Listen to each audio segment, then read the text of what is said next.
नमस्कार दोस्तों, मैं विनय दुबे मुंबई से। कैसे हो अंडे भक्तों? सुधरे कि बिगड़े ही हुए हो? आज भी चौकीदार हो या फिर डॉक्टर इंजीनियर बन गए? अरे अरे, मैं भी भूल जाता हूँ यार। डॉक्टर इंजीनियर बनने के लिए ऊपर जो खोपड़ी है ना, उसके अंदर दिमाग होना बहुत ज़रूरी है। और गोबर तो गोबर। सॉरी सॉरी सॉरी, गटर तो गटर।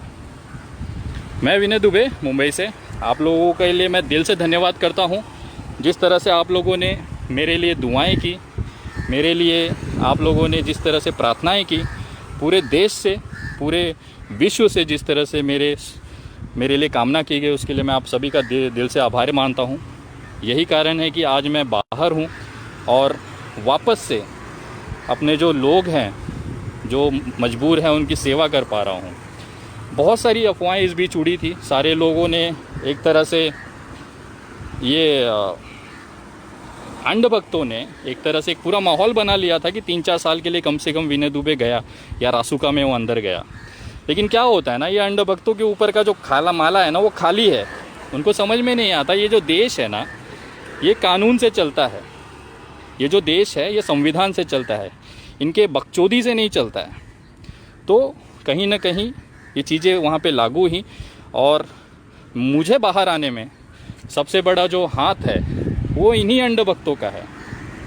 मेरी जिस तरह से मुझे ये सोशल मीडिया पे टारगेट करते थे, उसको लेके एक तरह से मेरा उनका जो बैर चल रहा है पिछले सालों से। मैंने कम से कम साल के 365 दिन मैं लेता हूँ, इनकी तबीयत से लेता हूँ। और यही चीज़ कोर्ट में साबित करने के लिए मुझे एक, बोलते हैं ना, एक सबूत की ज़रूरत थी। जो इन्होंने मुसलमान वाला फ़ोटो वायरल कर दिया, बाद में वो जो फैक्ट में निकला कि वो गलत है, उस आधार पे मेरी ये बात साबित हो गई और मैं आज आज़ाद हूँ। ज़मानत मिली है, मामला की जांच चल रही है। मुंबई पुलिस की सबसे बेस्ट टीम इसकी जांच कर रही है। पूरे भारत की जितनी भी सुरक्षा एजेंसीज़ हैं इसकी जांच कर रही है। और इसमें बहुत जल्द इसकी क्लोज़र रिपोर्ट आएगी, उसमें आप लोगों को पता चल जाएगा कि क्या है। मैं सिर्फ इतना कहना चाहूँगा, अदालत में एक आश्चर्यजनक, एक अप्रत्याशित रिज़ल्ट आएगा अगले कुछ दिनों में इस मामले को लेके, और आप लोग इसको देखेंगे। दूसरा, जिस तरह से ये चीज़ें चलाई जा रही थी कि वहाँ पे विनय दुबे के साथ मारपीट हुई, पुलिस ने बहुत सुझाया,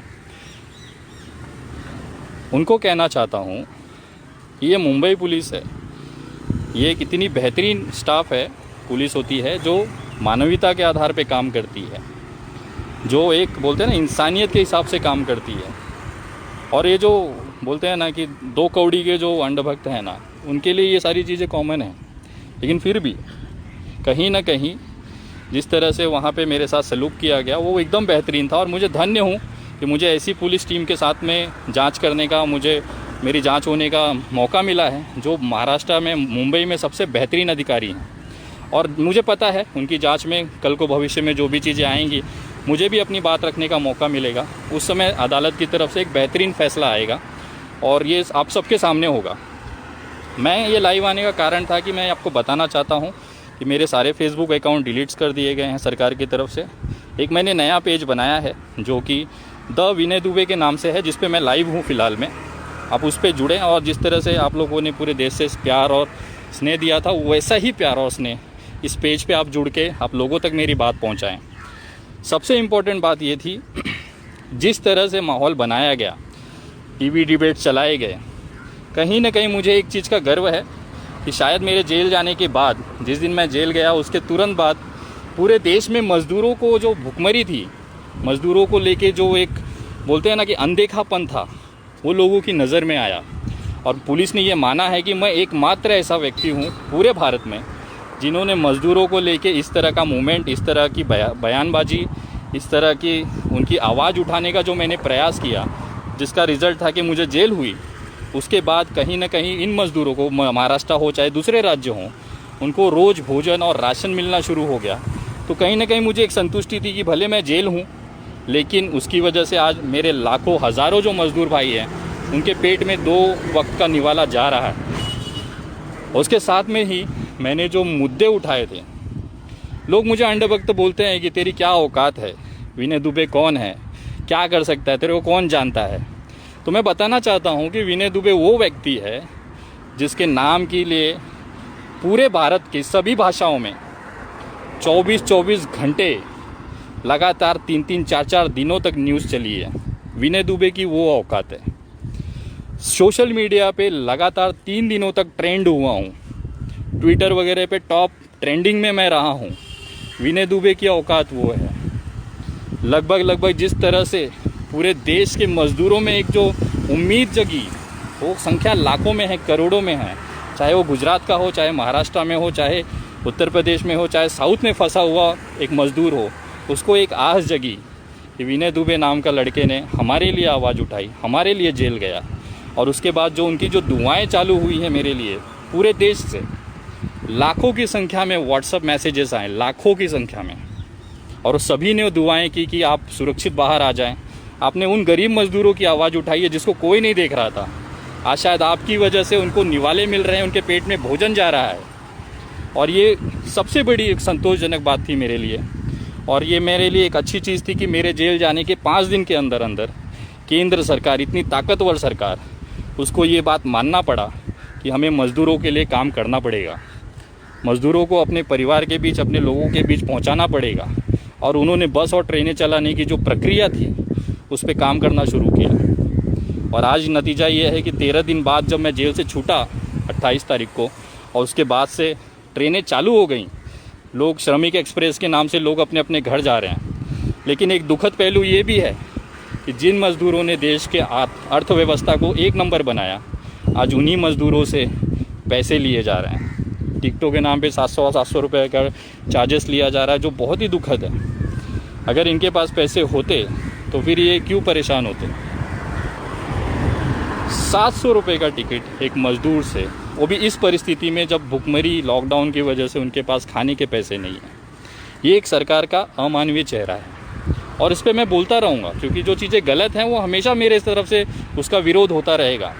जेल वगैरह, मुझे एक चीज़ याद आ रही है, वहाँ पे एक पुलिस अधिकारी थे, उन्होंने कहा मुझे कि विनय तू परेशान मत हो, ये जो पिंजरा होता है ना, पिंजरा, जेल जो होती है ना, जेल, ये शेरों के लिए होती है। कभी तूने देखा है क्या कुत्तों को पिंजरे में रखते हुए? तो कहीं ना कहीं वो हिम्मत मुझे मिलती थी कि शायद मैंने, और ये लगभग सभी को पता था कि मैं कोई गलत काम करके नहीं आया हूँ जेल में। मैंने उन मज़दूरों की आवाज़ उठाई, खास करके उन उत्तर भारतीय लोगों की आवाज़ उठाई जिनका कोई पूछने वाला नहीं था। और आज उसी का फल है कि आज वो अपने ट्रेनों में बैठ के घर जा रहे हैं, और एक उनके चेहरे पे जो मुस्कान है, उसमें जो एक आशीर्वाद निकलता है, वो विनय दुबे के पास पहुंच रहा है। और कहीं ना कहीं बहुत सारे मैसेजेस आए कि विनय जी, अगर आप जेल नहीं गए होते तो शायद आज जो सरकारें ये बस और ट्रेन के बारे में बात कर रही है, तो शायद ये नहीं हो पाता। मेरी कुर्बानी बेकार नहीं गई, इसका मुझे एक संतुष्टि है। और मुझे एक गर्व है इस चीज़ का कि मेरे जेल जाने की वजह से आज लाखों की संख्या में, आज करोड़ों की संख्या में जो परिवार एक दूसरे से बिछड़े हुए हैं, एक पिता अपने बच्चों से बिछड़ा हुआ है, एक बाप अपने माँ बाप से बिछड़ा हुआ है, पिता अपने पुत्र से बिछड़ा हुआ है, अपने परिवार से बिछड़ा हुआ है, अगले कुछ दिनों में वो अपने परिवार के बीच होगा। और ये मेरे लिए सबसे बड़ी संतुष्टि की बात है। लेकिन अंधभक्तों के नसीब में ना खुशी है ही नहीं। जब से ये 2014 से सरकार आई है, बेचारे हमेशा रोते हैं। 365 दिन मैं लेता हूँ अंधभक्तों की, तबीयत से लेता हूँ। और मैं उसी के लिए कुख्यात हूँ, विख्यात नहीं बोल सकते, कुख्यात हूँ कि मैं तबीयत से अंधभक्तों की लेता हूँ। मेरे जेल जाने के बाद 13 दिन तक ये अंधभक्त तांडव मचाते रहे अपने हिसाब से, लेकिन कुछ बिगाड़ नहीं पाए। मेरे को एक ही तसल्ली नहीं, इतनी करोड़ों की संख्या में अंधभक्त हैं, उसके बावजूद भी ये कुछ कर क्यों नहीं पाए। ये जिस तरह से मुहिम चलाई थी कि मुझ पे गंभीर धाराएं हैं, वाकई गंभीर धाराएं थी मुझ पे ऐसी धाराएं थी कि जिसमें जमानत नहीं हो पाती थी। लेकिन मैंने ये साबित करने की कोशिश की कि मेरी ये जो बैर है, मेरी जो लड़ाई है, सोशल मीडिया पे गाली गलौज, माँ बहन की गाली गलौज करने वाले, महिलाओं को बलात्कार की धमकी देने वाले उन अंधभक्तों, केवल उन अंधभक्तों के साथ में है जो ये गाली गलौज करते हैं। बाकी मुझे किसी राजनीतिक दल या किसी पार्टी से मतलब नहीं है। और ये बात साबित करने के लिए मेरा सबसे बाहर आने का, जो जमानत होने का सबसे बड़ा कारण था कि ये मैं प्रूफ नहीं कर पा रहा था। और अचानक से मुझे पता था, मैंने अपने एडवोकेट को कह रखा था कि भाई आप शांति से बैठो, ये अंधभक्त हैं और ज़रूर गलती करेंगे, और उस गलती का वेट करो, ये गलती करेंगे और उसके बाद में ज़मानत मिल जाएगी मुझे। और इन्होंने वाकई वो गलती कर दी। इन्होंने जिस तरह से मुसलमान बता के मेरा फ़ोटो वायरल कर दिया और ये चीज़ साबित हो गई। 2000 साल पुराना मैंने दस्तावेज कोर्ट में वहाँ पे हाजिर किया, सारे दस्तावेज मेरे देखे गए, जिसमें कि पता चला कि मैं कितने ही सदियों से पीढ़ियों से एक हिंदू हूँ। और ये चीज़ वहाँ पे क्रैश हो गई और वहाँ पे ये चीज़ निकल के आई कि ये पर्सनली टारगेट किया जा रहा है। जिस तरह से उसको लेके मेरी बात साबित हो गई कि अंधभक्त जो मुझे पर्सनल मेरी फैमिली को अटैक करते हैं, टारगेट करते हैं, उसी का नतीजा है कि मैं अंधभक्तों की तबीयत से लेता हूँ। और ये चीज़ वहाँ पे प्रूफ होने के बाद मेरा केस हल्का हो गया और उसके बाद मैं बाहर हूँ आज। और मैं उनके लिए भी धन्यवाद करना चाहूँगा। अगर आप लोगों ने ये मुसलमान वाला कॉन्सेप्ट नहीं चलाया होता तो शायद मेरी ज़मानत नहीं हो पाती, मैं लगातार 2 साल 3 साल तक जेल में रहता था। लेकिन ये आप अंधभक्तों की मेहनत है जो इस तरह से वायरल किया और उसका फ़ायदा मुझे मिला। इसके लिए मैं आप अंधभक्तों का भी धन्यवाद करना चाहता हूँ कि आप लोगों की वजह से आज मैं खुली हवा में सांस ले पा रहा हूँ। और जिस तरह से मीडिया में चलाया गया, खास करके सुधीर चौधरी जी न्यूज़ वाले भाई साहब, मुझे लगा था कि मैंने जो आपको पिछली बार बरनौल का जो ट्यूब दिया था ना, उससे आपकी जलन कम हुई होगी। और आज देखिए आप फिर से मेरा जो नाम ले लेके आपने जिस तरह से देशद्रोही तक घोषित करने की कोशिश की। देखो देश का दुर्भाग्य क्या है। देश का दुर्भाग्य ऐसा है कि एक हफ्ता मांगने वाला व्यक्ति, 100 करोड़ की घूस मांगने वाला व्यक्ति, तिहाड़ में जाके घूसखोरी के नाम पे जेल जाने वाला सुधीर चौधरी तिहाड़ी, वो दूसरे को देशद्रोही का सर्टिफिकेट बांट रहा है। अरे सुधीर भाई, मैं आपके जैसे हफ्ता मांगने के इल्ज़ाम में जेल नहीं गया था। मैं आपके जैसे देश को बेचने का, पत्रकारिता के नाम पे देश को बेचने के लिए, पैसे मांगने के लिए जेल में नहीं गया था। मैं जेल में गया था क्योंकि मेरे मजदूर भाई भूखे थे। मैं जेल में गया था कि उनके घर पे राशन का एक दाना नहीं था। मैं जेल में गया क्योंकि मुझे उन मज़दूरों को भूखे मरते नहीं देखना था। यही फ़र्क है आप में, एक दलाल पत्रकार में और एक विनय दुबे में। और मुझे लगा था कि पिछली बार जिस तरह से आपने दिल्ली चुनाव में जनता को ये कहा था, क्या कहते हैं कि मुफ्त खोर है दिल्ली की जनता, अरविंद केजरीवाल की चुनाव जीतने के पहले। उसके बाद मैंने आपको बरनौल गिफ्ट किया था। मेरी वीडियो यूट्यूब पे है, जिसको चाहिए वो देख सकता है। मुझे लगा था आपकी जलन कम हो गई होगी, लेकिन ऐसा लग रहा है कि शायद मुझे बड़ी वाली ट्यूब भेजनी चाहिए थी। और टेंशन मत लीजिए, बिंदास टेंशन मत लीजिए, अगले कुछ दिनों में कुरियर करने की कोशिश करता हूँ। आपको एक बड़ा वाला 1 किलो का बरनौल भेजता हूँ। लगाओ सुधीर भाई, आपको आराम मिलेगा। और विनय दुबे ऐसे ही लेता रहेगा, जहाँ पे भी गलत होगा वहाँ पे विनय दुबे आवाज़ उठाता रहेगा। और तुम जैसे लोग ना तो देशद्रोही का शब्द ही मत बोलो रे। तुमसे जैसा बिकाऊ देश को बेचने वाला इस देश में नहीं मिलेगा। तिहाड़ जाओ तुम, 100 करोड़ की घूस मांगो तुम, और देशद्रोही मैं। मजदूरों की आवाज़ उठाना देशद्रोह है। अगर मजदूरों की आवाज़ उठाना देशद्रोही है तो मैं हूँ। अगर किसी को भूखे को पेट को राशन दिलाना देशद्रोही है तो मैं हूँ। मैंने यूट्यूब पे बहुत सारी वीडियोस देखी कि बहुत सारे मजदूरों ने जगह जगह वीडियो बना के पोस्ट किया, डाला कि आज उत्तर भारत के, खास करके उत्तर प्रदेश, बिहार और पश्चिम बंगाल के मजदूरों ने, कि कोई तो है विनय दुबे करके जो हमारे परिवार के लिए, हमारे लोगों के लिए वहाँ पे खड़ा है। महाराष्ट्र में, मुंबई में लॉकडाउन जैसी परिस्थिति में पूरे देश में भूचाल लाके छोड़ा है। तब कहीं जाके सरकारें जागी हैं, तब कहीं जाके ये ट्रेनें और बस चलाने की बात शुरू हुई है। नहीं तो ये लोग यहीं भूखे मर जाते हैं। और मुझे समझ में नहीं आ रहा, मेरे जो मराठी भाई हैं, जो मेरे करीबी लोग थे, मतलब करीबी नहीं कह सकते बट एक जानकार थे, वो लोग इस तरह से ट्रीट कर रहे थे। मुझे थोड़ा सा चकित लगा। मुझे एक बात बताइए, वो लोग महाराष्ट्र के संकट में भागने वाले लोग नहीं हैं। वो यहीं पे मजदूरी करते थे, महाराष्ट्र को 1 नंबर बनाने में उन्होंने काम किया। वो कभी भी कोई भी भागना नहीं चाहता है। लेकिन जब बात परिवार की, जब बात भूखे पेट की होती है ना, तो सबको अपना गांव समझ में आता है, जाना चाहते हैं। महाराष्ट्र से बहुत सी परिवार कोंकण, अलग अलग ज़िलों में गए क्योंकि उनका परिवार वहाँ पे था। वही इंसानियत, वही परिवार की जो माया है, जो प्रेम है, वो सबके अंदर होती है। जो लोग 2-2 हज़ार किलोमीटर दूर आके फंसे हैं, अटके हैं, ये उनके लिए ज़रूरी था कि उनके परिवार के बीच वो जाएँ। भले वहाँ पे उनके साथ जो हो जाए लेकिन चलेगा, लेकिन वो जाना चाहते थे। और ये मेरा आंदोलन नहीं था कोई, या मैंने उनको नहीं भड़काया। ये मज़दूरों के दिल की आवाज़ थी, वो अपने परिवार के बीच जाना चाहते थे, जिसके लिए उन्होंने आवाज़ उठाया और वो गए भी। आज अगर ये महाराष्ट्र से जा रहे हैं या जिस तरह से वो अपने परिवार के बीच पहुंच रहे हैं, तो कहीं ना कहीं उससे महाराष्ट्र पे जो लोड है वो कमी होगा। जो स्वास्थ्य सुविधाएं हैं या जो भोजन की प्रणाली है, राशन प्रणाली है, उसका कहीं ना कहीं महाराष्ट्र पे जो लोड है वो बैलेंस होगा। इनको राशन चाहिए होता तो ये आंदोलन ही नहीं करते थे। इनको अपना परिवार चाहिए होता है, और परिवार सबको चाहिए होता है। मुंबई से कितने ही मराठी फैमिली, मराठी लोग, मेरे मराठी भाई अपने अपने गांव, अपने परिवारों के बीच चले गए। उसका कारण यही था, परिवार ज़रूरी होता है। संकट के समय में उनका ध्यान रखने वाला कोई नहीं है। पत्नी बच्चे गांव में है, पति यहाँ पे है, किस तरह से रहता होगा आप समझिए चीज़ों को। तो ये सारी चीज़ें थी जिसको लेके ये आवाज़ था। ये कोई महाराष्ट्र के संकट से भागने वाले लोग नहीं हैं, ना वो भागना चाहते थे। अगर उनकी व्यवस्था यहाँ पे है, उनको परिवार की ज़रूरत थी, इसकी वजह से उन्होंने ये आवाज़ उठाई और उन्होंने ये आंदोलन किया। और उसकी वजह से आज इस आंदोलन का जो चेहरा बनाया गया है मुझे, वो चीज़ मैं आज उस चीज़ को देख रहा हूँ, झेल रहा हूँ, और आगे भी जब भी गलत होगा उसकी आवाज़ मैं उठाते रहूँगा।